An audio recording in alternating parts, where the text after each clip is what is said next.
आज के क्लास में हम लोग शुरू करने जा रहे हैं अपने क्लास 7 के ज्योग्राफी में एक और नया चैप्टर का नाम है human environment, settlement, transport and communication. ये हमारे इस चैप्टर का नाम है। इस चैप्टर के अंदर हम लोग क्या डिस्कस करेंगे, तो पहले हम लोग उसके बारे में थोड़ा सा बात करेंगे, फिर इस चैप्टर के पॉइंट पे, इस चैप्टर के टॉपिक पे आएंगे। तो चैप्टर का नाम है ह्यूमन इन्वायरमेंट। ह्यूमन इन्वायरमेंट का मतलब होता है कि इंसान जिस जगह पे रहता है वही होता है उसका इन्वायरमेंट। जैसे हम लोग रहते हैं अपने गली मोहल्ले में, तो हमारे लिए जो हमारा इन्वायरमेंट है, यानी कि हमारा जो वातावरण है, वही गली मोहल्ला एक तरीके से है कि नहीं। तो हम लोग इस चैप्टर में बात करेंगे ह्यूमन इन्वायरमेंट के बारे में। और ह्यूमन इन्वायरमेंट का मतलब हुआ कि जहाँ पे ह्यूमन बीइंग रहता है वही हो गया उसका इन्वायरमेंट, ठीक है। और ह्यूमन जब जहाँ पे मतलब इंसान जब जहाँ पे रहता है तो वहाँ पे आप देखोगे तो सेटलमेंट भी देखने को मिलता है। सेटलमेंट का मतलब होता है लोग एक दो नहीं रहते हैं, कई सारे लोग रहते हैं। ट्रांसपोर्ट भी आपको देखने को मिलता है, यानी कि रोड पे बाइक, 4 व्हीलर, 2 व्हीलर, ये सब आपको दिखता है। और कम्युनिकेशन भी दिखता है, मतलब लोगों से बातचीत करने का जरिया भी दिखता है ना। फ़ोन हो गया, स्मार्टफोन, लैपटॉप, टैब, कंप्यूटर, ये सब भी हम लोग को दिखता है। तो कहने का मतलब इस चैप्टर में हम लोग बात करने वाले हैं पूरी तरीके से उन चीज़ों के बारे में जिस पे ह्यूमन बीइंग पूरी तरीके से डिपेंडेंट रहता है। फॉर एग्जांपल हम लोग बात करेंगे ट्रांसपोर्ट के बारे में, रोडवेज के बारे में, है ना, कम्युनिकेशन के बारे में। इन सब चीज़ों के बारे में हम लोग अपने चैप्टर के अंदर डिस्कस करेंगे। तो आइए शुरू करते हैं हम लोग अपने इस खूबसूरत से चैप्टर को। सबसे पहले हम लोग अपने इस चैप्टर का इंट्रोडक्शन ले लेते हैं, और इंट्रोडक्शन में आपको 2-3 प्रकार के सेटलमेंट समझ में आएंगे। तो पहले तो हम लोग ये समझते हैं कि आखिर सेटलमेंट होता क्या है, ठीक है। तो ध्यान से बस आपको सुनना है। देखो क्या है। Settlements are places where people build their homes. Settlement का मतलब होता है वो जगह जहाँ पे लोग अपना घर बनाते हैं रहने के लिए, उस जगह को ही हम लोग कह देते हैं सेटलमेंट। समझ रही ये बात? बहुत सिंपल सा है। मतलब सेटलमेंट का मतलब हो गया वैसा जगह जहाँ पे लोग रहने के लिए अपने घरों को बनाते हैं, उस जगह को हम लोग कह देते हैं settlement. Settlements can be permanent और टेम्पोररी। सेटलमेंट जो है वो 2 प्रकार का हो सकता है, या तो वो परमानेंट हो सकता है या फिर वो टेम्पोररी हो सकता है, ठीक है। अब ये परमानेंट सेटलमेंट क्या होता है, देखो। Settlements which are occupied for a long time are called permanent settlement. देखो कई बार क्या होता है ना, आप किसी ज़मीन पे घर बनाते हैं ये सोचकर कि हमने अब इस ज़मीन पे घर बना लिया तो अब हमको ज़िंदगी भर यहीं पे रहना है। तो इस प्रकार के सेटलमेंट को हम लोग कहते हैं परमानेंट सेटलमेंट। मतलब आपने एक बार मन बना लिया कि यहीं पे रहना है और वहीं पे आप रहते हैं हमेशा के लिए, तो उसको हम लोग कह देते हैं परमानेंट सेटलमेंट। लेकिन कुछ जगह पे ऐसा होता है जहाँ पे आप ये मन बना लेते हैं कि यहाँ पे बस 2-4 साल रहेंगे, उसके बाद फिर यहाँ से चले जाएंगे हम, तो उसको हम लोग कह देते हैं टेम्पोररी सेटलमेंट। तो अगला वही लिखा हुआ है हमारा। Settlements which are occupied for a short time are called temporary settlement. मतलब छोटे टाइम के लिए, थोड़ा बहुत समय के लिए यदि आप किसी जगह पे रहते हैं, 2 साल, 4 साल, 5 साल के लिए यदि आप किसी जगह पे रहते हैं और फिर उस जगह को चेंज कर देते हैं, तो उसको हम लोग कह देते हैं टेम्पोररी सेटलमेंट। सुना रही बात? तो यहाँ पे आपने 3 इंपॉर्टेंट वर्ड को समझा। पहला सेटलमेंट। सेटलमेंट का सिंपल सा मतलब होता है जब आप किसी जगह पे रहने के लिए घर बना लेते हैं तो उसको हम लोग कहते हैं सेटलमेंट। लेकिन यदि आपने उस जगह पे परमानेंटली रहने के लिए घर बना लिया है, आपने ये मन बना लिया है कि हमको अब यहीं पे रहना है हमेशा के लिए, तो उसको हम लोग कह देते हैं परमानेंट सेटलमेंट। उसके बाद एक अलग सा हमारा होता है टेम्पोररी सेटलमेंट। टेम्पोररी सेटलमेंट का सिंपल सा मतलब होता है जहाँ पे आप हमेशा के लिए नहीं रहने वाले हैं, 2 साल 4 साल आप रहोगे, फिर वहाँ से उस जगह को आप चेंज कर देंगे। कई बार होता है किसी जगह पे बस इमरजेंसी में रहने के लिए, जैसे कई बार क्या होता है कि घर में कुछ फैमिली प्रॉब्लम आ जाता है, तो हम लोगों को ये ख्याल आता है कि अच्छा हमारा तो ज़मीन उधर पड़ा हुआ है उस इलाके में, तो वहाँ पे 2-4 साल के लिए घर टेम्पोररी बना लेते हैं, फिर जाके हम लोग बाद में शिफ्ट कर जाएंगे। तो लोग ऐसा भी करते हैं कई सारे। तो सेटलमेंट 2 प्रकार का होता है। परमानेंट सेटलमेंट जहाँ पे आप हमेशा के लिए रहते हैं, उस जगह को आप चेंज जल्दी नहीं करते हैं।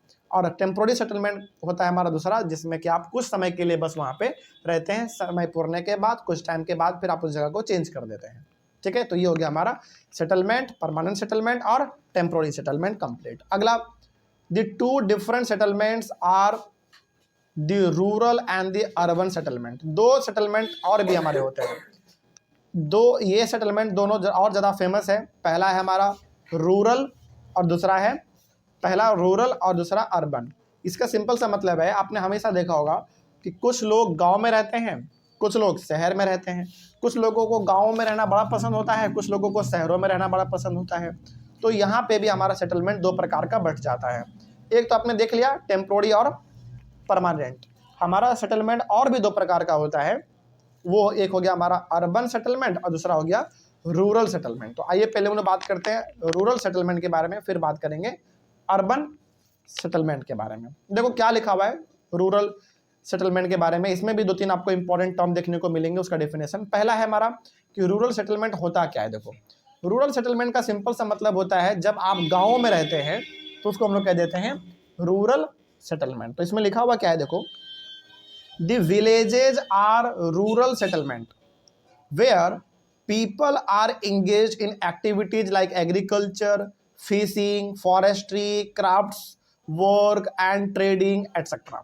मतलब जब आप गांवों में रहते हैं तो उसको हम लोग कह देते हैं रूरल सेटलमेंट। और जब आप गांव में रहते हैं तो आप गांव में रह के क्या काम कर सकते हैं। ऑब्वियस सी बात है, गांव में जब आप रहोगे तो एग्रीकल्चर करोगे, यानी कि खेती बाड़ी आप करोगे, फिशिंग करोगे आप, है ना, फिर से फॉरेस्ट्री करोगे। फॉरेस्ट्री का मतलब होता है जंगलों में गए, वहाँ से लकड़ी वगैरह इकट्ठा करके लाए और जिसको जाके शहर में बेच दिए, पैसा कमा लिए, ये कर सकते हैं आप। क्राफ्ट वर्क कर सकते हैं। क्राफ्ट वर्क का मतलब हो गया कि यदि आप गांव में रहते हैं, आपको कुछ बनाने आता है, मान लीजिए सपोज आपको कैंडल बनाने आता है, आपको मिट्टी का बर्तन बनाने आता है, दिया बनाने आता है, इन प्रकार के चीज़ों को बना के आप मार्केट में बेचते हैं और अपना प्रॉफिट कमाते हैं। एंड ट्रेडिंग, या फिर आप क्या कर सकते हैं, छोटा मोटा चीज़ों को खरीद के कम दाम में या महंगे दाम में शहर में जाकर उसको बेच के पैसा कमा सकते हैं।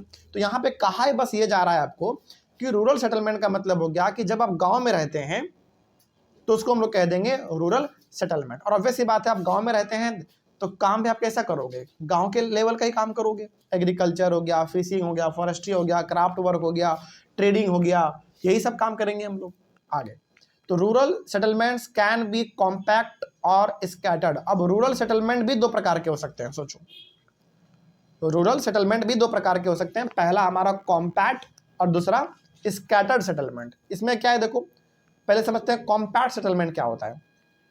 अ compact settlement is a closely built area of dwellings wherever flat land is available. Compact settlement का मतलब क्या होता है। अच्छा, आप लोग यदि गांव कभी गए होंगे या फिर आपका रिलेशन गांव से होगा तो आपने कभी देखा होगा कि गांव में भी कुछ कुछ गांव ऐसे होते हैं और गांव में कुछ कुछ जगह ऐसा होता है जहां पे घर ना आपस में एकदम चिपका हुआ होता है ना। हालांकि अधिकतर बिल्डिंग वगैरह चिपका बिल्डिंग, पास पास में बिल्डिंग आपको शहर में ज़्यादा देखने को मिलता है, लेकिन कुछ कुछ गाँवों में भी आपको देखने को मिलेगा कि एक घर से दूसरा घर जस्ट सटा हुआ है, फिर वो घर सटा हुआ है, फिर वो घर सटा हुआ है। इस तरीके से आपको वहाँ पे, हालांकि गांव में बड़े बड़े बिल्डिंग आपको नहीं दिखेंगे, लेकिन जो भी घर दिखेंगे वो सब भी आपस में कहीं कहीं पे बहुत क्लोज दिखेंगे, सब आपस में चिपका हुआ है। उस प्रकार के रहन सहन को हम लोग कह देते हैं कॉम्पैक्ट सेटलमेंट, ठीक ना। तो गांव में से कभी होता है तो कुछ 10-15 घर ऐसे हैं जो कि एक ही पड़ोस के हैं, सब आपस में मिलजुल के रहते हैं और सबका घर आपस में चिपका हुआ है, एक के साथ दूसरा घर जुड़ा हुआ है। इस प्रकार के चीज़ों को हम लोग कह देते हैं कॉम्पैक्ट सेटलमेंट, ठीक है। आगे अगला इसका जस्ट उल्टा, scattered settlement. In a scattered settlement dwellings are spaced over an extensive area. कुछ ऐसे भी आपने गांव देखे होंगे जहां पे गांव तो बहुत बड़ा है लेकिन एक घर यहाँ पे है तो दूसरा घर थोड़ा हटके है, फिर तीसरा घर थोड़ा हटके है, चौथा घर और हटके है, यानी कि हर घर थोड़ा सा दूर दूर में बना हुआ है, स्पेस बना हुआ है, तो उसको हम लोग कह देते हैं स्कैटर्ड सेटलमेंट। ध्यान रहेगा। तो रूरल सेटलमेंट का मतलब हो गया जो लोग गाँव में रहते हैं उसको हम लोग कह देते हैं रूरल सेटलमेंट। और चूंकि वो गाँव में रहते हैं तो काम भी कैसा करेंगे, गाँव के लेवल का ही करेंगे, एग्रीकल्चर वगैरह करेंगे। और गाँव में भी सेटलमेंट दो प्रकार का देखने को मिलता है, पहला कॉम्पैक्ट और दूसरा स्कैटर्ड। कॉम्पैक्ट सेटलमेंट का मतलब होगा कि यदि गांव में भी घर यदि चिपके हुए आपस में क्लोज है तो उसको हम लोग कह देते हैं कॉम्पैक्ट सेटलमेंट। और स्कैटर्ड सेटलमेंट का मतलब हो गया, स्कैटर्ड सेटलमेंट का मतलब हो गया जो घर एक दूसरे से दूर होगा, थोड़ा हट हट के होगा। तो इस प्रकार की चीजों को हम लोग कह देते हैं स्कैटर्ड सेटलमेंट, ठीक है। आगे this type of settlement is mostly found in hilly tracts, thick forest and regions of extreme climate. अच्छा बताओ, ज्यादा हटा हटा घर यानी कि एक घर यहाँ पे है, दूसरा घर यहाँ पे, तीसरा यहाँ पे, चौथा वहाँ पे, हर घर के बीच में स्पेस है। ऐसा प्रकार का घर आपको ज़्यादातर कहाँ पे देखने को मिलता है बताइए? ऐसा प्रकार का घर आपको ज़्यादातर देखने को मिलेगा हिली ट्रैक में। हिली ट्रैक का मतलब हो गया पहाड़ी इलाके में। पहाड़ी इलाके में कभी आप जाना जहाँ पे बड़े बड़े माउंटेन होते हैं, आपको दिखेगा कि एक घर इस पहाड़ पे है, दूसरा घर उस पहाड़ पे है, तीसरा घर पहाड़ के सबसे ऊपर है, चौथा घर पहाड़ के सबसे नीचे है, इस प्रकार का दिखेगा। या फिर यदि घना जंगल है तो घना जंगल में भी एक घर इधर दूसरा घर उधर, इस प्रकार का होता है। या फिर यदि ऐसा जगह पे आपका घर है जहाँ पे क्लाइमेट बहुत खराब रहता है, बहुत धूप गर्मी बरसात पड़ता हो, तो वहाँ पे भी आप देखना एक घर इधर उधर देखने को आपको मिलेगा, ठीक ना। तो ये हो गया हमारा स्कैटर्ड सेटलमेंट। तो स्कैटर्ड सेटलमेंट में बेसिकली क्या होता है, हर घर जो है दूर दूर में बना हुआ रहता है, सब चिपका हुआ नहीं रहता। तो ये हो गया हमारा रूरल सेटलमेंट के बारे में पूरा का पूरा कंप्लीट इंफॉर्मेशन। अगला है अर्बन सेटलमेंट। अर्बन सेटलमेंट का सिंपल सा मतलब होता है लोग कहाँ पे रहते होंगे, शहरों में रहते होंगे, है ना, बस। तो अर्बन सेटलमेंट में क्या लिखा हुआ देखो, the towns and cities are urban settlement, यानी कि छोटे मोटे जो शहर आपको देखने को मिलते हैं उसको हम लोग कह देते हैं अर्बन सेटलमेंट। यानी कि कोई लोग यदि शहर में रहता है तो उसको हम लोग कह देते हैं कि वो कहाँ रह रहा है, अर्बन सेटलमेंट में रह रहा है, ठीक है। आगे, in urban areas the people are engage in manufacturing trading and services. तो ऑब्वियस सी बात है, गांव में हमने देखा तो गांव यानी कि रूरल सेटलमेंट में लोग उसी प्रकार के कामों को करते हैं जो काम उनको गांव में मिल जाता होगा, एग्रीकल्चर, फिशिंग, फॉरेस्ट्री, ये सब। तो अब आप बताइए कि शहर में रहने वाले लोग किस प्रकार के कामों को करेंगे, जो काम उसको शहर में मिलता होगा। तो शहर में ज़्यादातर काम कैसा मिलता है, मैन्युफैक्चरिंग का। मैन्युफैक्चरिंग का मतलब हो गया ज़्यादातर काम फैक्ट्री वगैरह वाला मिलता है, फैक्ट्री में लोग आते हैं काम करते हैं, है ना। ट्रेडिंग भी देखने को मिलता है शहर में, यानी कि खरीद बिक्री का भी काम शहर में खूब चलता है। और सर्विस, सर्विस का मतलब हो गया शहर में आपको बहुत ज़्यादा हॉस्पिटल, बहुत ज़्यादा कॉलेज, यूनिवर्सिटी, स्कूल, कोचिंग वगैरह आपको दिखता है। और ये सब आपको क्या देता है, अपना सर्विस देता है। जैसे आप यहाँ पे पढ़ने के लिए आ रहे हैं तो हम आपको अपना क्या दे रहे हैं, सर्विस दे रहे हैं, नॉलेज दे रहे हैं। नॉलेज क्या होता है हमारा, एक सर्विस होता है। तो वही चीज़ है, गाँव में आप रहोगे तो गाँव के प्रकार का काम करना पड़ेगा, शहर में आप रहेंगे तो आपको शहर के प्रकार का काम भी करना पड़ेगा। तो ये हो गया हमारा अर्बन सेटलमेंट कंप्लीट। उसके पहले हमने डिस्कस किया रूरल सेटलमेंट। तो सबको समझ में आया, सबको, कोई दिक्कत किसी को? चलिए बहुत अच्छा। अगला है हमारा ट्रांसपोर्ट। इसको हम लोग अपने अगले क्लास में करते हैं, लेकिन ये यहाँ तक जो हमने पढ़ा ये हमारा एक तरीके से चैप्टर का क्या रहा, इंट्रोडक्शन रहा। समझ आए बात? इंट्रोडक्शन तो जरूर था, लेकिन इंट्रोडक्शन के अंदर में ही आपने कई सारे इंपॉर्टेंट टर्म को समझा। पहले आपने समझा सेटलमेंट का डेफिनेशन, फिर परमानेंट सेटलमेंट, फिर टेम्पोररी सेटलमेंट, फिर आपने देखा कि रूरल सेटलमेंट क्या होता है, फिर उसी के अंदर आपने देखा कि रूरल सेटलमेंट भी दो प्रकार के हैं, कॉम्पैक्ट सेटलमेंट और स्कैटर्ड सेटलमेंट। फिर आपने देखा अर्बन सेटलमेंट क्या होता है। इतना सब कुछ हम लोग डिस्कस किया। नेक्स्ट टॉपिक हमारा होगा ट्रांसपोर्ट। इसको हम लोग अपने अगले क्लास में करते हैं। तब तक के लिए thank you very much. Next topic discuss करेंगे हम लोग अपने चैप्टर के अंदर ट्रांसपोर्ट के बारे में, उसके बाद फिर डिस्कस करेंगे रोडवेज के बारे में। तो आइए बात करते हैं पहले ट्रांसपोर्ट के बारे में, क्या लिखा हुआ है इसमें खास बात। पहला पॉइंट है ट्रांसपोर्ट में कि transport is the means by which people and goods move. देखो, ट्रांसपोर्ट के जरिए से ही, ट्रांसपोर्ट के थ्रू ही कोई आदमी इधर से उधर जा सकता है, यानी कि एक जगह से दूसरे जगह वो चला जाता है। क्या ट्रांसपोर्ट का इस्तेमाल केवल इंसानों को इधर से उधर पहुंचाने के लिए होता है या सामानों को भी? सामानों को भी। तो यह वही चीज यहाँ पे लिखा हुआ, पीपल एंड गुड्स। पीपल का मतलब हो गया लोग, इंसान, और गुड्स का मतलब हो गया सामान, है ना। तो ट्रांसपोर्ट का इस्तेमाल किया जाता है सामानों को और व्यक्तियों को इधर से उधर पहुंचाने के लिए। समझ आ रही है बात? तो इस बात को आप ध्यान में रखेंगे कि ट्रांसपोर्ट का जो इस्तेमाल है हम लोग करते हैं पीपल और गुड्स दोनों को मूव करवाने के लिए, एक जगह से दूसरे जगह पे उसको लेके जाने के लिए। In the early days people had to walk and used animals to carry their loads. अच्छा, आज के टाइम पे हमारे पास ट्रांसपोर्ट के लिए कई प्रकार की सुविधाएं हैं। जैसे यदि आज आपको ट्रांसपोर्ट करना होता है किसी चीज़ को या फिर किसी लोगों को इधर से उधर जाना होता है, तो आज हमारे पास 2 व्हीलर बाइक है, 4 व्हीलर कार है, ट्रक है, ट्रैक्टर है, हमारे पास आज ट्रेन है, हमारे पास आज बड़े बड़े सीप हैं, आज हमारे पास बड़े बड़े एरोप्लेन हैं। लेकिन क्या हमेशा से ऐसा ही था? बिल्कुल भी नहीं। पहले जब हमारे पास ये सब चीज़ नहीं था तो ज़्यादातर लोग जो थे किसी जगह पे जाते थे तो पैदल ही चले जाते थे, या फिर यदि बहुत दूर जाना है तो फिर वो जानवरों का सहारा लेते थे जानवरों के बॉडी पे, वो अपने सामानों को लोड कर देते थे और वो एक जगह से दूसरी जगह पे लेके जाते थे। कहने का मतलब वो जब हमारे पास कुछ भी नहीं था तो हम लोग जानवरों का सहारा लेके एक जगह से दूसरी जगह पे जाते थे। Invention of the wheel made transport easier, लेकिन जब से व्हील का इन्वेंशन हुआ है, व्हील यानी कि पहिया, चक्का, जब से उसका इन्वेंशन हुआ है तब से ट्रांसपोर्ट क्या हो गया हमारा, और ज़्यादा ईजी हो गया। इसीलिए आज आप देखोगे, आज जितने भी ट्रांसपोर्ट करने वाले चीज़ें हैं, जानवर को बस छोड़ के जितने भी चीज़ें हैं ट्रांसपोर्ट वाला, चाहे वो आपका साइकिल हो, बाइक हो, कार हो, ट्रक हो, ट्रैक्टर हो, या फिर एरोप्लेन ही आपका क्यों नहीं हो, इन सभी में आप देखना उसमें व्हील लगा होता है, चक्का लगा होता है। इससे क्या होता है, वो ट्रांसपोर्ट को ईजी कर देता है। किसी चीज़ को एक जगह से दूसरी जगह पे लेके जाना है तो उसके लिए हमको उससे आसानी पड़ता है, ठीक ना। तो जब से व्हील का इन्वेंशन हुआ है तब से हमारे लिए ट्रांसपोर्ट और ज़्यादा ईजी हो गया। आगे, with the passage of time different means of transport developed, but even today people used animals for transport. समय के साथ अलग अलग प्रकार के चीज़ों में तरक्की हुआ है। जैसे हम लोग पहले ट्रांसपोर्ट के लिए जानवरों का इस्तेमाल करते थे, ज़्यादा दूर तक हम लोग अपने से भी चल जाते थे पैदल। आज के टाइम पे देखा जाए तो आज हमारे पास ट्रांसपोर्ट के लिए कई सारे प्रकार की चीज़ें हैं, लेकिन इतना प्रकार का चीज़ होने के बावजूद भी आज आपको किसी किसी गांव में ना आज भी जानवरों का सहारा लेते हुए लोग दिख जाते हैं।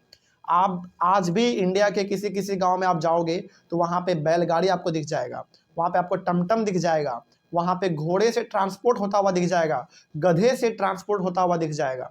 मतलब यहाँ पे कहा यह जा रहा है कि समय के साथ हमारे पास आज ट्रांसपोर्ट करने का बहुत सारा सुविधा आ चुका है, लेकिन अभी भी किसी किसी जगह पे हम लोग पुराने तरीके को ही ट्रांसपोर्ट के लिए इस्तेमाल करते हैं।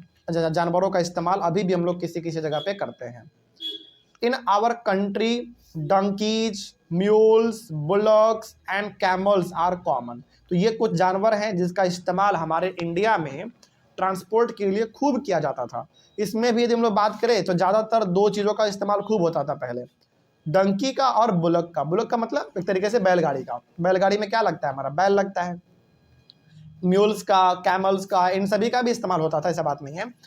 तो वही यहाँ पे कहा जा रहा है कि हमारे इंडिया में पहले जानवरों से हम लोग जानवरों से हम लोग ट्रांसपोर्टेशन का काम करवाते थे। आज के टाइम पे हमारे पास मशीन आ चुका है, हर प्रकार का चीज़ आ चुका है।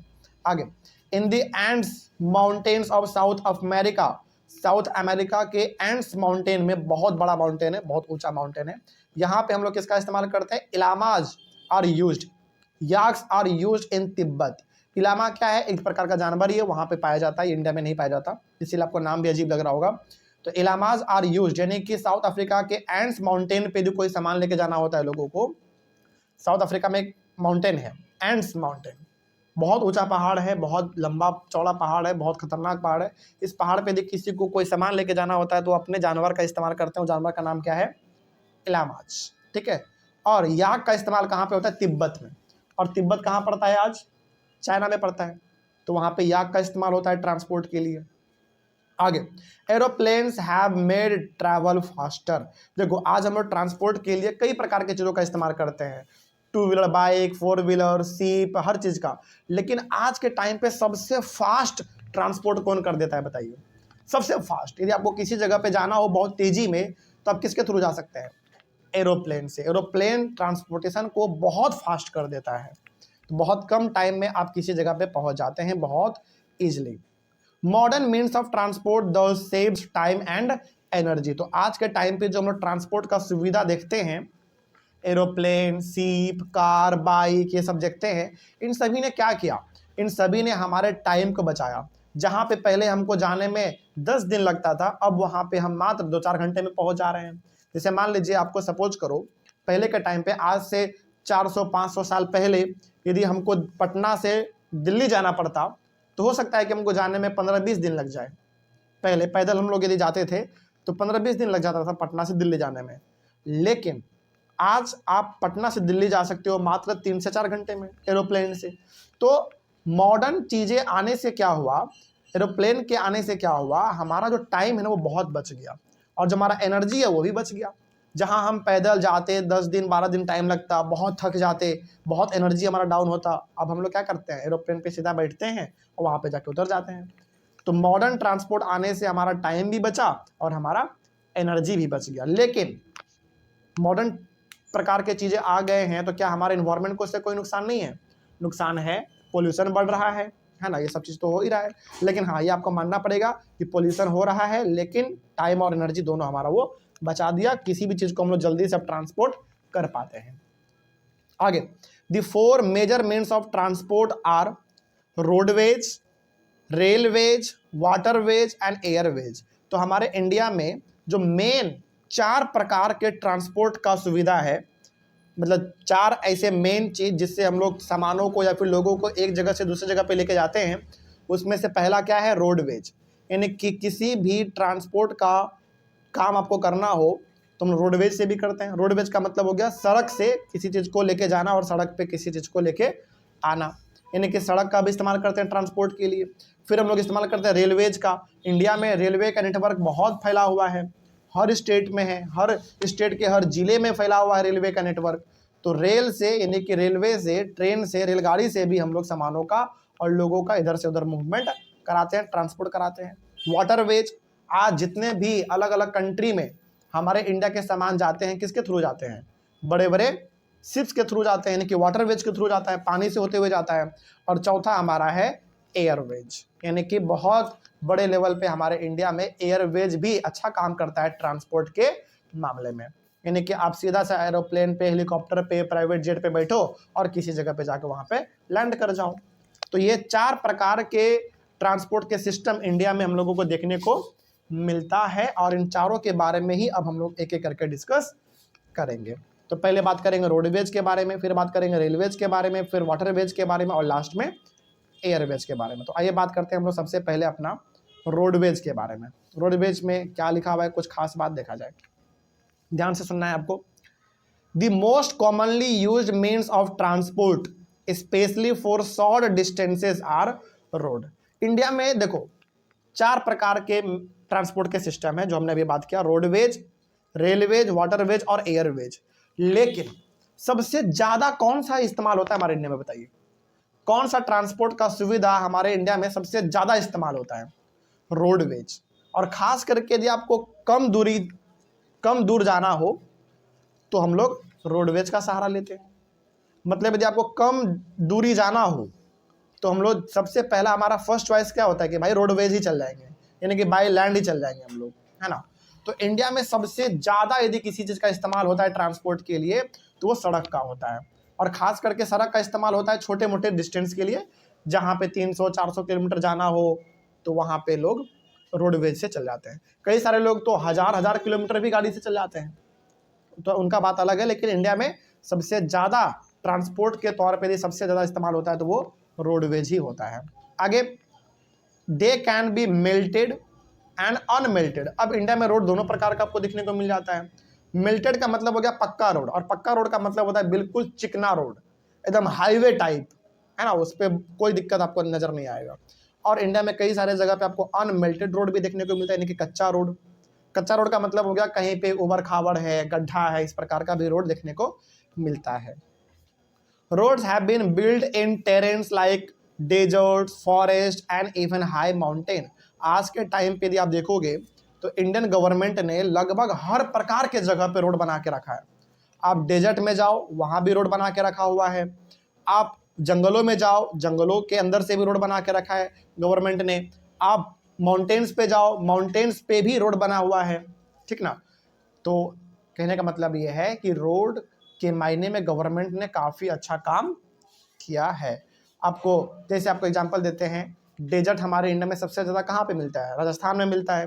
तो वहाँ पे आप जाओगे वहाँ भी रोड आपको देखने को मिलेगा। जंगल मध्य प्रदेश में है। फिर से आपका ईस्ट इंडिया चले जाओ, ईस्ट इंडिया मतलब अरुणाचल प्रदेश, सिक्किम, असम, इधर चले जाओ तो वहाँ पे भी आपको रोड अच्छा खासा मिल जाएगा। जंगल वाला इलाका है वो, यानी कि फॉरेस्ट एरिया है, लेकिन अच्छा खासा रोड वहाँ पे भी है। माउंटेन एरिया में भी है। माउंटेन एरिया का मतलब आप जम्मू कश्मीर चले जाओ, उत्तराखंड, फिर से हिमाचल प्रदेश, इन सभी जगह पे माउंटेन बहुत ज़्यादा है तो माउंटेन पे ही रोड बना हुआ है। तो माउंटेन पे रोड है, फॉरेस्ट में रोड है, डेजर्ट वाले इलाके में भी रोड है। तो रोड हर जगह पे बना दिया है गवर्नमेंट ने ताकि आप कहीं भी जा सकते हैं। आगे, Manali Leh highway in the Himalayan mountains is one of the biggest roadways in the world. देखो कितना अच्छा बात लिखा हुआ है यहाँ पे। मनाली से लेह, लेह कहाँ पड़ता है हमारे सबसे ऊपर में, नॉर्थ इंडिया में पड़ता है, जम्मू कश्मीर तरफ, ठीक ना।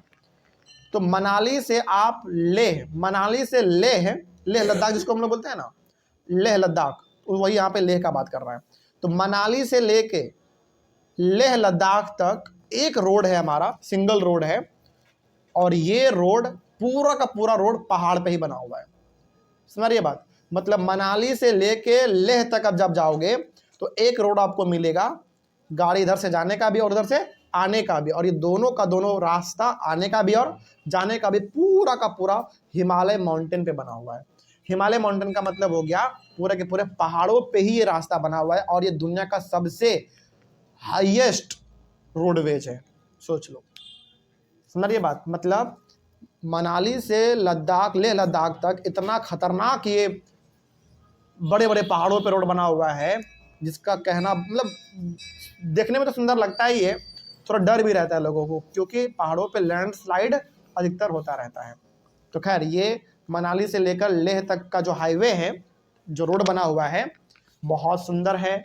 वहाँ का व्यू बहुत अच्छा आपको लगेगा देखने में, और चूंकि पहाड़ के ऊपर बना हुआ है, माउंटेन के ऊपर है, तो सुंदर और भी लगता है देखने में, ठीक ना। और ये दुनिया का सबसे हाईएस्ट रोडवेज है, दुनिया का सबसे हाईएस्ट, सबसे ऊंचा वाला।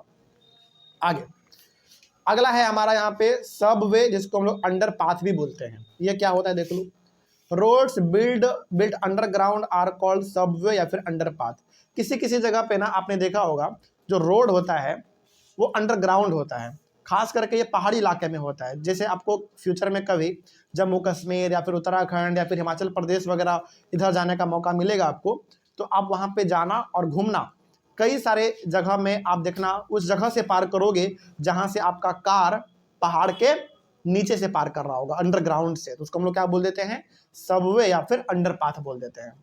कई सारे ट्रेन से भी आप लोग जब ट्रैवल करोगे तो आप देखना आपका ट्रेन जो है ना पहाड़ों के बिल्कुल अंदर से पार करेगा, तो उसको हम लोग कहते हैं सबवे या फिर अंडरपाथ कह देते हैं उसको। तो क्या रोड वाइज समझ में आएगा सबको। तो अगला हमारा टॉपिक होगा रेलवेज, लेकिन अगले वाले क्लास में। तो मिलते हैं हम लोग अपने अगले क्लास में। Thank you very much. आज के क्लास में हम लोगों को स्टार्ट करना है रेलवेज से। पिछले क्लास में हम लोगों ने डिस्कस करा था रोडवेज और ट्रांसपोर्ट, ये हम लोग पढ़ चुके थे। आज के क्लास में डिस्कस करेंगे हम लोग रेलवेज के बारे में। रेलवेज का मतलब सिंपल सा हो गया, रेलगाड़ी के बारे में हम लोग बात करेंगे, ट्रेन के बारे में बात करेंगे। और ट्रेन भी एक बहुत अच्छा काम में आता है, हमारे गुड्स को या फिर लोगों को इधर से उधर लेके जाना है। मैंने यानी कि हमारे इंडिया में ट्रेन से भी कई सारे लोग डेली ट्रैवल करते हैं। ट्रेन से कई प्रकार के सामान, हल्का सामान, भारी सामान, ट्रेन से भी इधर से उधर हम लोग ट्रांसपोर्ट करते रहते हैं। तो उसी रेलवेज के बारे में हम लोग बात करेंगे। क्या लिखा हुआ है इसमें देखा जाए, पहला पॉइंट है कि the railways carry heavy goods and people over long distances quickly and cheaply. होता क्या है रेलवेज में, यानी कि रेलगाड़ी से, ट्रेनों से हम लोग क्या करते हैं, भारी भरकम सामान भी और बड़े लेवल पे लोगों को भी एक जगह से दूसरे जगह लेके चल जाते हैं, वो भी बहुत जल्दी और काफ़ी सस्ते रेट में, ठीक ना। जैसे आपको ना एक एग्जांपल देते हैं, सब फॉर एग्जांपल बस, और ये हकीकत बात है। जैसे आज हमको यदि पटना से अपना गांव जाना होता है ना, तो ट्रेन से लगता है 90 रुपीज़, जो टिकट का प्राइस है। यदि हमको अपने पटना से गांव जाना होता है तो हमको लगता है 90 रुपीज़ ट्रेन से, ट्रेन का टिकट। वही यदि हमको पटना से जाना होता है अपना गांव बस से, तो 250 रुपये लगते हैं। सोचो 250 रुपये, 250 रुपीज़। तो लगभग आप बोल सकते हो कि वहाँ पे हमारा कितना बच गया, 150 रुपये, लगभग 150 रुपये के आसपास बच गया हमारा। तो रेलवे क्या करता है, और ज़्यादा जल्दी कब पहुँचते हैं, जब ट्रेन से जाते हैं तब। क्यों? क्योंकि बस है, पैसेंजर को कभी बैठाएगा, कभी उतारेगा, कहीं पर रोक देगा, कुछ खराबी आ गया, ये आ गया, वो आ गया, इस प्रकार की चीज़ें। तो रेलवे क्या करता है, बहुत बड़े लेवल पे लोगों को इधर से उधर लेके जाने का काम करता है, सामानों को भी इधर से उधर पहुंचाने का काम करता है, और काफ़ी कम टाइम में ये सारा काम कर देता है और बहुत सस्ते रेट में, ठीक है। आगे the invention of the steam engine and the industrial revolution helped in speedy development of rail transport. Rail जो आज आप ट्रेन देखते हैं, ये ट्रेन आज बिजली से चलता है, इलेक्ट्रिसिटी से चलता है। लेकिन जब हमारे पास जब पहली बार ट्रेन आया था तो वो स्टीम इंजन वाला हुआ करता था। स्टीम इंजन मतलब जो कि वो जिसमें लोग कोयला डालते थे, फिर कोयले से हीट प्रोड्यूस होता था, फिर उससे हमारा ट्रेन चलता था। जैसे एग्जांपल आपको देते हैं, यदि आप पुराने ज़माने के कोई मूवी देखोगे ना, तो पुराने ज़माने के मूवी में आपको दिखेगा कि यदि कोई ट्रेन होगा तो वो ट्रेन किससे चलता होगा, उस ट्रेन में कोयला जलाया जाता है। एग्जाम्पल आपको देते हैं, सबसे अच्छा एग्जाम्पल, आप में से कितने लोग हैं मूवी देखे होंगे, शायद मेरे हिसाब से शोले मूवी नहीं, मेरे हिसाब से शोले भी देखे होंगे शायद। शोले यदि आप नहीं देखे हैं तो एक मूवी और है, सन्नी देओल का है, क्या नाम है उसका, उस मूवी का नाम हम भूल रहे हैं, लेकिन अच्छा मूवी है उसका अभी पार्ट 2 अभी हाल फिलहाल में ही आया था, गदर। यस, गदर एक प्रेम कथा, हाँ मूवी का नाम हमको याद आ गया। तो यदि आप सन्नी देओल का एक मूवी देखेंगे, मूवी का नाम है गदर। तो उस मूवी में भी दिखाया गया है कि जो ट्रेन है स्टीम इंजन वाला है, मतलब वो जो ट्रेन है वो भाप से, उसके ऊपर से भाप निकलता आपको दिखेगा, गैस धुआं निकलता हुआ दिखेगा। और उस ट्रेन में दिखाया गया है, मूवी में दिखाया गया है कि लगातार फटाफट कोयला डाला जा रहा है, तब जाके ट्रेन का स्पीड बढ़ रहा है। कोयला डालना वो कम कर दे रहा है, तो ट्रेन का स्पीड घट जा रहा है। इसका मतलब हो गया कि रेलवे जब पहले चलता था तो कोयले वगैरह के हेल्प से चलता था, है ना, मतलब स्टीम इंजन का मतलब हो गया वो भाप से चलता था। पहले हम लोगों ने कोयला डाला, कोयला जलेगा, जलने के बाद जो भाप बनेगा, जो गैस बनेगा, उसी से हमारा वो स्टीम इंजन यानी कि रेलगाड़ी चलता था। पहले इसी प्रकार का हमारा काम होता था। लेकिन आज का यदि हम लोग बात करें तो diesel and electric engine have largely replaced the steam engine. लेकिन आज हम लोग बात करें तो आज हमारे पास जो ट्रेन है, कई सारे ट्रेन आज भी ऐसे हैं जो कि डीजल पे चलता है, आज भी कई सारे ट्रेन ऐसे हैं जो आज भी मतलब कुछ ट्रेन ऐसे हैं जो कि आज डीजल पे चलते हैं, और ज़्यादातर ट्रेन आज आप देखेंगे किस पे चलता है, इलेक्ट्रिसिटी पे चलता है, यानी कि करंट पे चलता है, बिजली पे चलता है। ठीक है, तो इससे क्या हुआ, हमारा स्टीम इंजन का कॉन्सेप्ट पूरी तरीके से खत्म हो गया। जहाँ पे हम लोग कोयला डाल के इस्तेमाल करते थे, कोयला डाल के अपना ट्रेन को चलाते थे, वो सब हमारा बंद हो गया। आगे, super fast train have been introduce to make the journey faster. हमारे पास ट्रेन भी अलग अलग प्रकार के हैं, आपने नाम देखा होगा, सुना होगा ट्रेन। कुछ ट्रेन होते हैं सुपर फास्ट, मतलब बहुत तेजी में वो चलते हैं, उनके लिए रास्ता पहले से साफ रहता है, क्लियर रहता है। कुछ ट्रेन का नाम आपने सुना होगा एक्सप्रेस, कुछ नाम आपने सुना होगा फॉर एग्जाम्पल, हाँ जैसे वंदे भारत अभी है हमारे पास। ये सब ट्रेन जो है ना बहुत सुपर फास्ट ट्रेन है। तो ट्रेन के भी अलग अलग टाइप होते हैं, जितना फास्ट ट्रेन पे आप चढ़ोगे उतना ज़्यादा आपका पैसा ज़्यादा लगेगा। क्यों? क्योंकि आपको कम टाइम में पहुंचा रहा है तो पैसा ज़्यादा लगेगा। तो ट्रेन का भी आजकल क्या हो चुका है, कैटेगरी अलग अलग हो चुका है। The railway network is well developed over the plain areas. ज़्यादातर आपको रेल का नेटवर्क कहाँ पे देखने को मिलेगा, मतलब रेलगाड़ी आपको ज़्यादा चलता हुआ कहाँ पे दिखेगा, प्लेन एरिया पे। क्या पहाड़ों वाले जगह पे आपको दिखेगा? बिल्कुल भी नहीं, पहाड़ों पे ज़्यादातर आपको रेलगाड़ी चलता हुआ नजर नहीं आएगा। फॉर एग्जाम्पल आपको बताते हैं, यदि आप नॉर्थ इंडिया जाओगे, जम्मू कश्मीर, हिमाचल प्रदेश, उत्तराखंड, वहाँ पे भी ट्रेन चलता है, लेकिन केवल वहीं तक चलेगा जहाँ तक उनको प्लेन एरिया मिलेगा। जहाँ पे पहाड़ वाला इलाका स्टार्ट होगा, पहाड़ी रीजन जहाँ पे होगा, वहाँ पे ट्रेन जाता ही नहीं है। फॉर एग्जाम्पल अभी हाल फिलहाल में हम गए हुए थे उत्तराखंड में हम बहुत अंदर तक गए ट्रेन से, लेकिन एक टाइम के बाद ट्रेन का चलना क्या हो जाता है, वहाँ पे बंद हो जाता है, क्योंकि पहाड़ी इलाका वहाँ पे स्टार्ट हो जाता है। तो प्लेन वाला ज़मीन जहाँ पे रहेगा वहाँ पे ट्रेन बहुत देखने को मिलेगा आपको, लेकिन जो पहाड़ी इलाका होगा, जो पहाड़ वाला इलाका होगा, वहाँ पे ट्रेन नहीं जाता है, क्योंकि वहाँ पे रेल का पटरी लगाना, ट्रेन को चलाना, बिजली पहुँचाना बहुत मुश्किल होता है वहाँ पे। ठीक ना। तो ये हो गया हमारा रेलवेज के बारे में। 2-3 पॉइंट और हैं। Advanced technological skills have enabled laying of railway lines in difficult mountain terrains also. लेकिन आज के टाइम पे देखा जाए तो इंडियन गवर्नमेंट, आज के टाइम पे इंडियन गवर्नमेंट वैसे वैसे जगह पर भी रेलवे ट्रैक बिछा रहे हैं, रेलगाड़ी पहुंचा रहा है जहां पे पहुंचना पहले क्या था, मुश्किल था। फॉर एग्जाम्पल थोड़ा बहुत पहाड़ी इलाका में भी चला जा रहा है आज हमारा ट्रेन, कैसे, बड़े बड़े पुल बना के, ब्रिजेज बना के, है ना। तो आज वहाँ पे भी हमारा ट्रेन पहुँच रहा है जहाँ पे पहले हम लोग पहुँच नहीं पाते थे ट्रेन के थ्रू। लेकिन हाँ, क्या हर जगह पहुँच जा रहे हैं आज भी हम लोग? नहीं, अभी भी हम लोग बहुत भयंकर वाले पहाड़ पे भी नहीं जा पा रहे हैं। छोटा मोटा जो पहाड़ है जहाँ पे ब्रिज वगैरह बना के जाया जा सकता है, ट्रेन को लेके जा सकते हैं, वहाँ पे हम लोग जा रहे हैं, और इसमें हमारा गवर्नमेंट काफ़ी अच्छा काम भी कर रहा है। आगे, Indian railway network is well developed. India का जो रेलवे नेटवर्क है काफ़ी अच्छा है। आप देखो, जितने भी आपको स्टेट देखेंगे इंडिया के अंदर, जितने भी स्टेट इंडिया के अंदर 28 स्टेट्स हैं, हर स्टेट में आपको रेलवे दिखेगा, हर स्टेट में रेलगाड़ी दिखेगा, और हर स्टेट के हर जिला में भी आपको रेलगाड़ी दिखेगा। समझा रही है बात? मतलब हर स्टेट में तो है ही रेलगाड़ी, और हर जिला मतलब हर स्टेट के हर डिस्ट्रिक्ट में यानी कि हर जिला में भी आपको रेलगाड़ी का नेटवर्क दिख जाता है। ठीक ना, आगे, it is the largest in Asia, पूरे एशिया में, एशिया हमारा क्या है, कॉन्टिनेंट है, और इस एशिया कॉन्टिनेंट में कई सारे कंट्री है, और इन सभी कंट्री में से सबसे बड़ा नेटवर्क यदि कहीं पे है रेलवे का तो वो कहाँ पे है, इंडिया में ही है। सोचो, यानी कि इस एशिया में हमारा चाइना भी आता है, इंडिया भी आता है, पाकिस्तान भी आता है, अफगानिस्तान भी आता है, नेपाल, म्यांमार, बांग्लादेश, ये सब हमारे एशिया में ही आता है। लेकिन इन यहाँ पे भी, इन सभी जगह पे भी रेलवे है, लेकिन इन सब में से सबसे बड़ा रेलवे का नेटवर्क कहाँ पे है, इंडिया में ही है। तो इंडिया में आप देखोगे लगभग डेली करोड़ों लोग रेल से ट्रैवल करते रहते हैं। ठीक है, तो ये हो गया हमारा रेलवेज के बारे में। अगला है हमारा वाटरवेज। वाटरवेज का मतलब हो गया पानी के थ्रू भी हम लोग क्या कर सकते हैं, ट्रांसपोर्ट कर सकते हैं। पानी के थ्रू भी कई सारे लोग इंडिया से दूसरे देश जाते हैं बड़े बड़े सीप में बैठ के, है ना।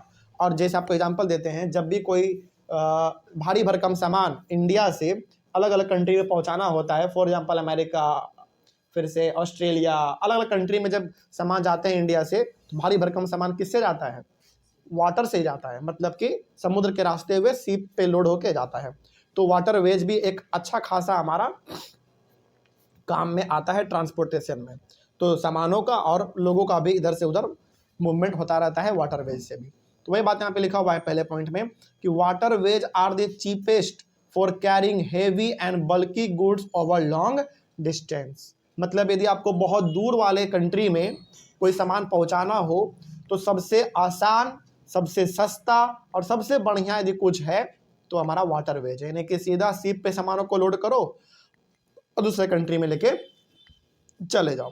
दूसरे कंट्री में तो जा ही सकते हैं, हमारे कंट्री के अंदर भी कुछ कुछ नदी है जो कि बहुत बड़े बड़े नदी हैं, तो नदियों में भी बड़े बड़े सीप चलते हैं, तो वहाँ पे भी हमारा सामानों का ट्रांसपोर्टेशन होता है। आगे, there are mainly two types, inland waterways and sea route. अब दो प्रकार का वाटरवेज होता है, एक होता है इनलैंड वाटरवेज और दूसरा होता है सी रूट्स। अब ये क्या होता है देखिए, navigable rivers and lakes are used as inland waterways. जैसे इनलैंड का मतलब हो गया इंडिया के अंदर, ध्यान से सुनना इस चीज को आप, इंडिया से अंदर क्या नदी नहीं है, बहुत नदी है भाई, गंगा है, ब्रह्मपुत्रा है, इंदस है ना।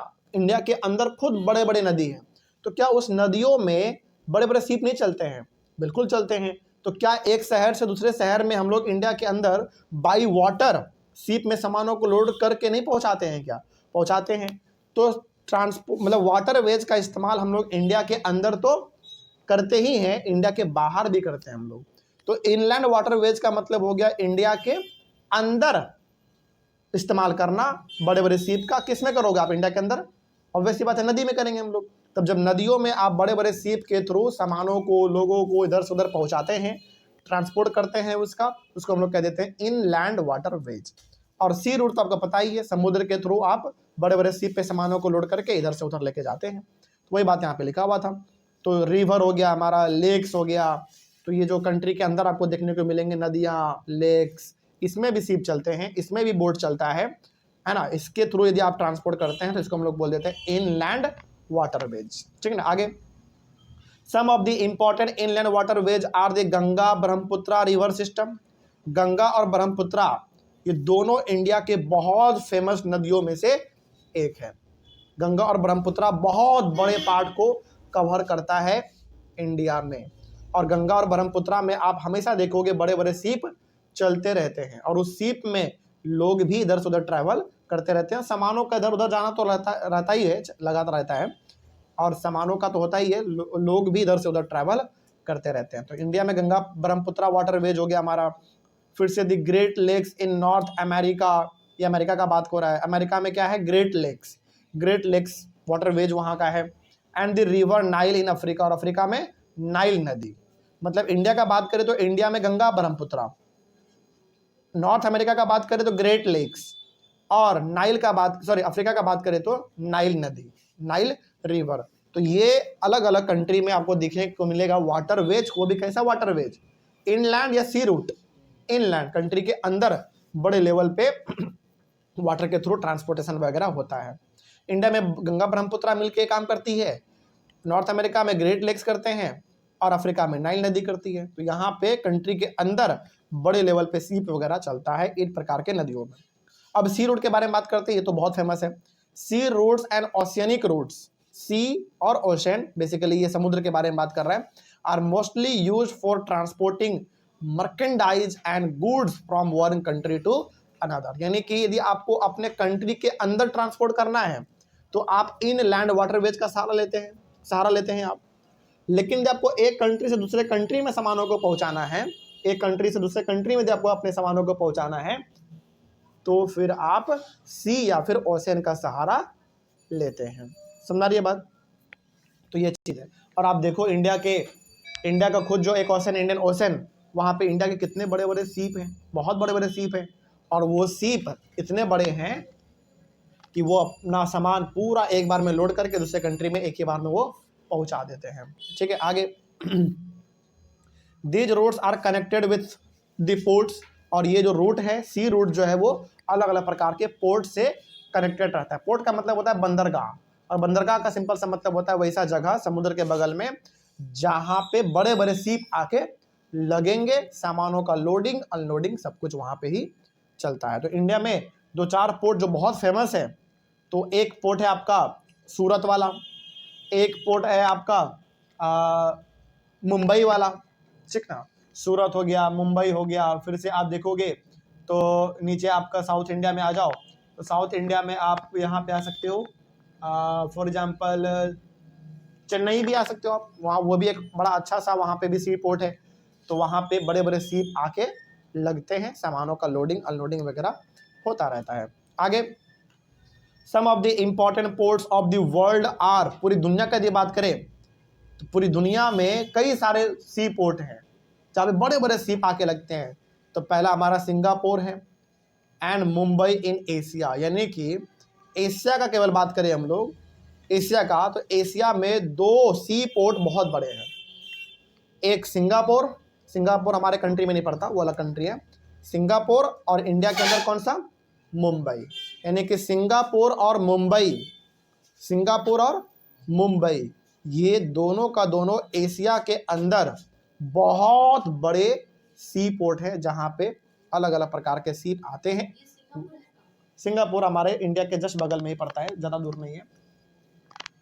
जैसे आपको बता देते हैं वर्ल्ड मैप में, आप इसको देखोगे ध्यान से तो ये आपको देखने को मलेशिया में पड़ता है हमारा, ठीक ना। तो सिंगापुर हो गया जो कि मलेशिया में है, तो सिंगापुर, मुंबई, तो ये सभी पूरी दुनिया के बहुत फेमस सी पोर्ट्स में से एक। यानी कि कभी आपको मुंबई जाने का मौका मिले, सिंगापुर तो छोड़ो वाला कंट्री में है, मुंबई कभी आपको जाने का मौका मिले तो मुंबई में आप देखना बड़े बड़े सीप आके वहाँ पे लगते हैं। आगे रियो दी जेनेरियो इन साउथ अमेरिका में भी एक जगह है, जगह का नाम क्या है? Rio de Janeiro. Durban and Cape Town in Africa में दुर्बन और Cape Town. Sydney in Australia में सिडनी, और London and Rotterdam in Europe, और यूरोप में लंदन और रोटरडैम। तो ये अलग अलग प्रकार के अलग अलग कंट्री में जगह है जो कि बड़े सी पोर्ट के लिए जाने जाते हैं। मतलब यहाँ पे पूरी दुनिया के बड़े बड़े सीप वगैरह आते हैं और यहाँ पे आके लगता है, ट्रांसपोर्टेशन वगैरह सब कुछ होता है, लोगों का भी और सामानों का भी। तो इस तरीके से हमने वाटरवेज को भी कंप्लीट करा। नेक्स्ट है हमारा एयरवेज, तो इसको हम लोग अपने अगली क्लास में करते हैं। तब तक के लिए thank you very much. Next हम लोगों को डिस्कस करना है अपने चैप्टर के अंदर एयरवेज के बारे में। एयरवेज का सिंपल सा मतलब हो गया हवाई जहाज के थ्रू भी हमारे इंडिया में नहीं पूरी दुनिया में हवाई जहाज के थ्रू भी ट्रांसपोर्टेशन वगैरह किया जाता है। तो एयरवेज हालांकि सबसे फास्ट यदि कोई ट्रांसपोर्ट का सिस्टम है तो वो एयरवेज ही, यानी कि हवाई जहाज से क्या कोई फास्ट हो सकता है?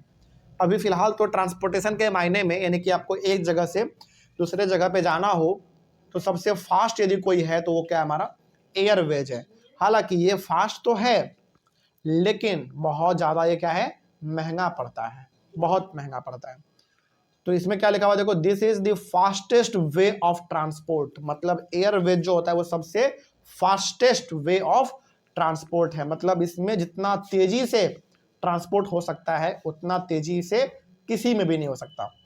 It is the most expensive due to high cost of fuel. Obvious ये बात है, आपको बहुत कम टाइम में कहीं पे आपको पहुंचा देगा तो महंगा तो होगा ही होगा। जैसे एक एग्जाम्पल के तौर पे आप ऐसे देखो, यदि आप पटना से दिल्ली का दूरी देखोगे तो लगभग 1000 किलोमीटर के आसपास है, थोड़ा बहुत आगे ऊपर नीचे है, लेकिन पटना से दिल्ली तक का आप दूरी देखोगे तो 1000 किलोमीटर है। यदि आप पैदल जाओगे पैदल तो आपको महीनों लग सकते हैं जाने में, ठीक ना। लेकिन वही यदि आप साइकिल से जाओगे तो हो सकता है कुछ दिन कम लगे। यदि आप बाइक से जाओगे तो थोड़ा और कम टाइम लगेगा। आप 4 व्हीलर से जाओगे और कम टाइम लगेगा। आप ट्रेन से जाओगे 12-13 घंटे में पहुंच जाओगे, है ना। लेकिन यदि आप एरोप्लेन से जाओगे तो 1.5 से 2 घंटे में आप पटना से दिल्ली पहुंच जाते हैं। सोचो, जहां आपको ट्रेन से 12 घंटा लगता है, 10 घंटा 12 घंटा लगता है, वही आप एरोप्लेन से 2 से 2.5 घंटे में आराम से पहुंच जाते हैं। तो बताओ, आपका इतना टाइम वो बचा दिया, 8 घंटा टाइम बचा दिया, लेकिन इसके बदले में वो आपसे क्या लेता है? फिर पैसा लेता है। मतलब आपका टाइम बचाने के लिए वो क्या करता है? पैसा आपसे ज़्यादा लेता है। तो वैसी बात है भाई, आपको अच्छा सा ट्रांसपोर्ट सुविधा इस्तेमाल करना है तो पैसा भी आपको अच्छा देना पड़ेगा। वही बात है, क्योंकि इसका जो फ्यूल भी आता है ना, वो फ्यूल भी इसका बहुत महंगा रहता है। और एरोप्लेन को फ्यूल ही केवल नहीं चाहिए, उसका मेंटेनेंस में भी बहुत पैसा खर्च होता है। समझ में आ रही है बात? ट्रेन, हालांकि ट्रेन का तो हालत आपने देखा ही है कैसा है। ट्रेन थोड़ा बहुत टूटा फूटा भी रहता है, फिर भी वो काम करता है, फिर भी लोग उस पर बैठते हैं। लेकिन एरोप्लेन में वो मिस्टेक आप बर्दाश्त नहीं कर सकते हैं, क्योंकि वो हवाई जहाज़ का बात है भाई। यदि गया तो मान लो कि सबका जान चला जाएगा। अभी हुआ था ना प्लान क्रैश अहमदाबाद में, कोई आदमी बचा? एक आदमी बस बचा था, वो भी बेचारा बहुत हालत उसका ख़राब था। तो एरोप्लेन वगैरह में कोई कॉम्प्रोमाइज़ हम लोग नहीं कर सकते, इसीलिए इसको मेंटेन करना, इसके फ्यूल में बहुत पैसा खर्च होता है। ये फास्ट आपको पहुंचा तो देता है, लेकिन पैसा आपसे बहुत चार्ज करता है। आगे, it is the only mode of transport to reach the most remote and distant areas, specially where there are no roads and railways. देखो, यदि कहीं पर रोड नहीं है, कहीं पर रेलवे नहीं है, बहुत ख़राब जगह है, वहाँ पे कैसे पहुँचा जाए पता नहीं, तो वहाँ पे आप कैसे पहुँच सकते हो? एयरवेज के थ्रू पहुँच सकते हो। हमेशा क्या एरोप्लेन का ही इस्तेमाल करना चाहिए? नहीं, हेलीकॉप्टर भी तो है। एरोप्लेन को लैंड करने के लिए बहुत बड़ा फील्ड चाहिए होता है, क्योंकि जब वो लैंड करता है तो बहुत दूर उसको चल के जाना पड़ता है, मतलब ट्रैवल करना पड़ता है। लेकिन हेलीकॉप्टर एक ही जगह पे उड़ेगा, एक ही जगह से वो दोबारा वहाँ पे आके बैठ जाएगा। हेलीकॉप्टर में क्या है, वो एक ही जगह से ऊपर उठ जाएगा और एक ही जगह पे आके वो नीचे लैंड भी कर जाएगा। तो हेलीकॉप्टर को लैंडिंग और टेक ऑफ के लिए ज़्यादा जगह का जरूरत नहीं चाहिए, लेकिन एरोप्लेन को जगह ज़्यादा चाहिए। समझा रही है बात? जैसे फॉर एग्जाम्पल आप जम्मू कश्मीर ले लो, उत्तराखंड ले लो, हिमाचल प्रदेश ले लो, इन सभी इलाके में आपको जहाँ पे रोड से रेलवे से नहीं पहुँचा जा सकता है, वहाँ पे हेलीकॉप्टर खूब चलता है। आप जम्मू कश्मीर जाओ, आप उत्तराखंड जाओ, आप हिमाचल प्रदेश जाओ, वहाँ पे देखना उस इलाके में जहाँ पे कि रोड नहीं है, जहाँ पे ट्रेन नहीं है, वहाँ पे हेलीकॉप्टर काम करता है वहाँ पे। हाँ, पैसा आपसे ज़रूर चार्ज करेगा ज़्यादा, लेकिन हेलीकॉप्टर वहाँ पे काम करता है। आगे बढ़े हम लोग, चलिए आगे। तो ये एयरवेज का इस्तेमाल सबसे ज़्यादा किया जाता है उस प्रकार के जगह पे पहुँचने के लिए जहाँ पे कि लगभग रोड नहीं होता है, रेलवेज नहीं होता है, वहाँ पे। Helicopters are extremely useful in most inaccessible areas and in time of calamities for rescuing people and distributing food, water, clothes and medicine। बिल्कुल सही बात है। वही बात जो है यहाँ पे, जो हमने अभी आपको कहा कि जिस जगह पे लगभग पहुँचना इम्पॉसिबल होता है, उस जगह पे हेलीकॉप्टर पहुँच जाता है और हेलीकॉप्टर से सारा काम हो जाता है। कई बार आप देखते होंगे किसी जगह पे बाढ़ आता है, कहीं पे भूकंप आ जाता है, तो हेलीकॉप्टर से लोगों को ऊपर खींच लिया जाता है, मतलब हेलीकॉप्टर से उसको जाके लोग बचा लेते हैं। कहीं पे बाढ़ आ गया, कहीं पे ज़मीन फट गया, भूकंप आ गया, इस प्रकार का चीज़ यदि आता है तो वहाँ पे लोगों को बाहर निकालना, है ना। लोग यदि मुसीबत में फंसे हैं तो उसको भोजन देना, पानी देना, दवाई देना, कपड़ा देना, सब लोग कहाँ से कर लेते हैं? हेलीकॉप्टर से कर लेते हैं, ऊपर से नीचे गिरा देते हैं सब कुछ।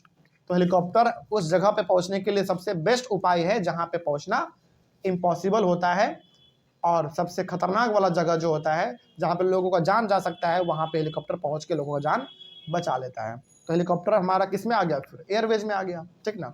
अच्छा, क्या उस प्रकार के जगह पे एरोप्लेन जा पाएगा? नहीं, एरोप्लेन कहाँ से जा पाएगा? हेलीकॉप्टर वहाँ पे जाता है फिर, ठीक है। आगे, some of the important airports are, India में कुछ इंपॉर्टेंट एयरपोर्ट हैं। इंडिया में तो है ही, खास करके पूरी दुनिया में भी अलग अलग जगह हैं।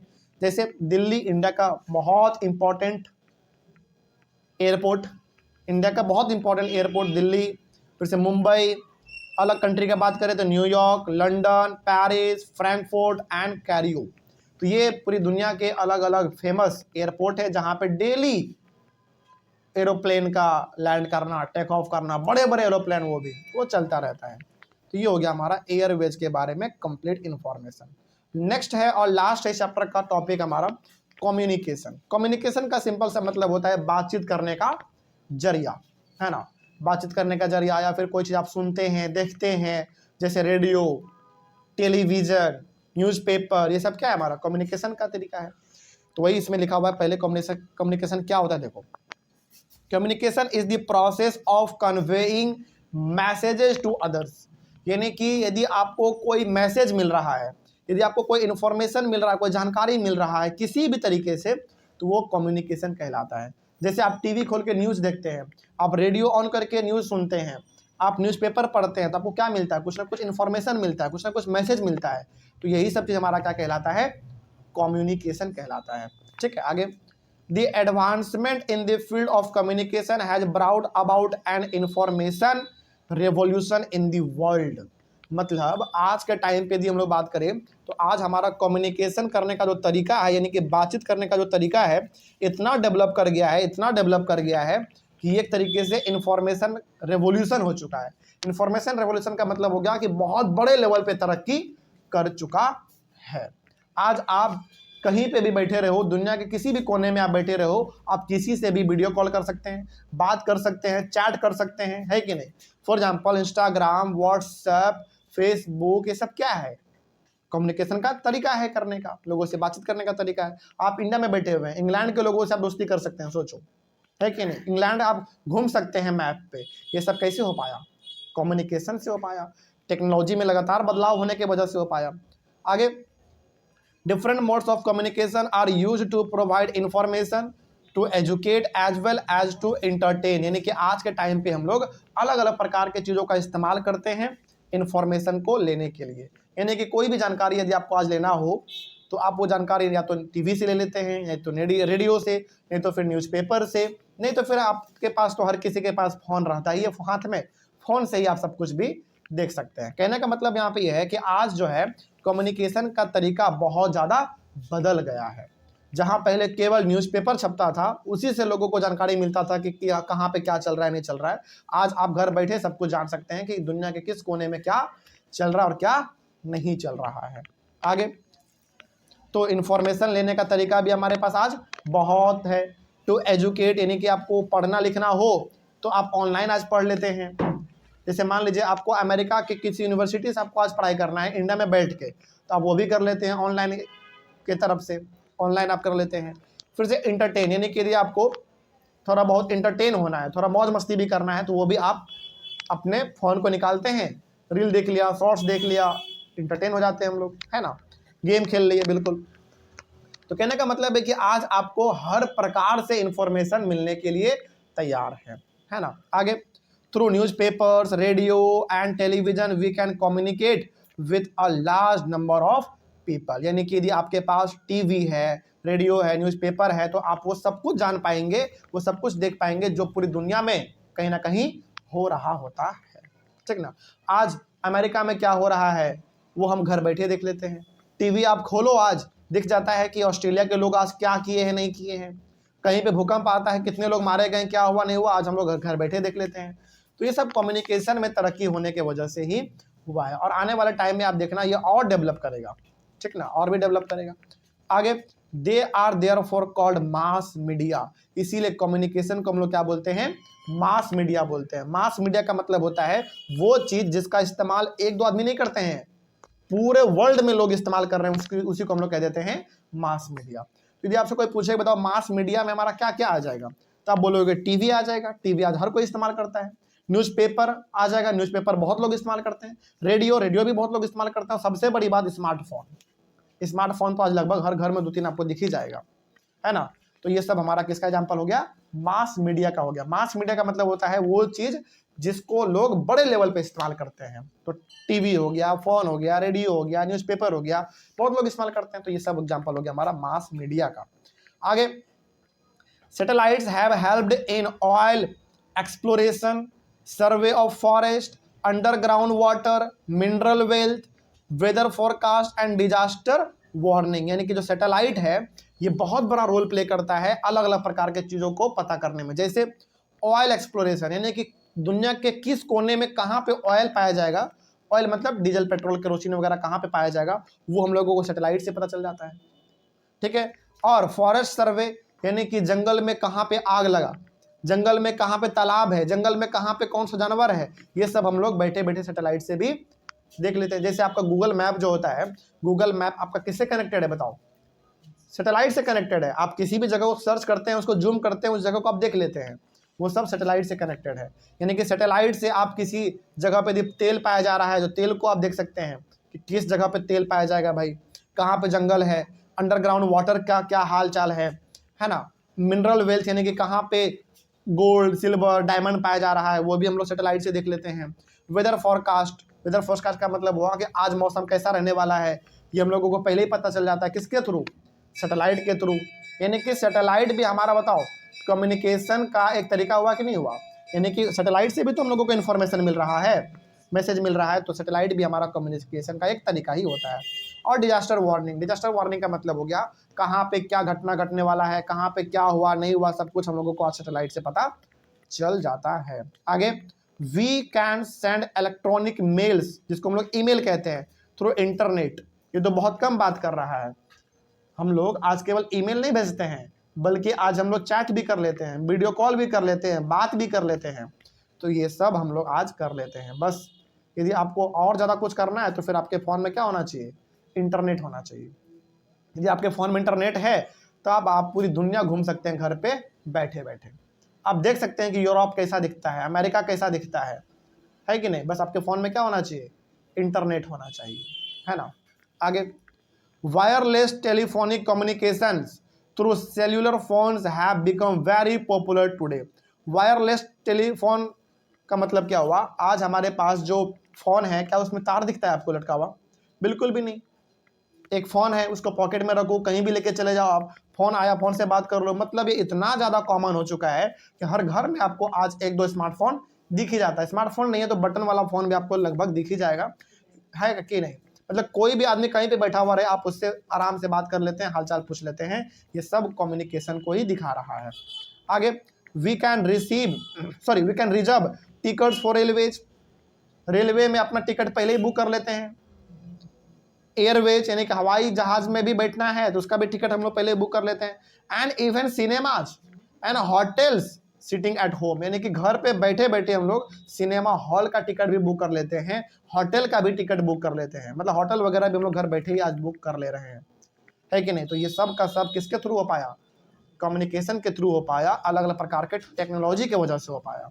तो इस तरीके से हमारा कम्युनिकेशन भी हुआ कंप्लीट, और कम्युनिकेशन के साथ ये टॉपिक, और टॉपिक के साथ हमारा चैप्टर भी कंप्लीट हुआ। तो अब बताइए चैप्टर में कोई दिक्कत किसी को?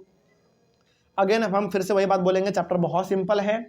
अब बस आप एक बार इसको एक दो बार रिवाइज कर लीजिएगा तो चैप्टर आपके कमांड में आ जाएगा। तो ऑनलाइन वाले बच्चे, आप लोगों को कहीं पर कोई डाउट रहा होगा तो आप लोग एक बार कमेंट करिएगा। मिलते हैं हम लोग अपने अगले क्लास में फिर से एक नए चैप्टर के साथ और एक नई शुरुआत के साथ। तब तक के लिए thank you very much and have a nice day.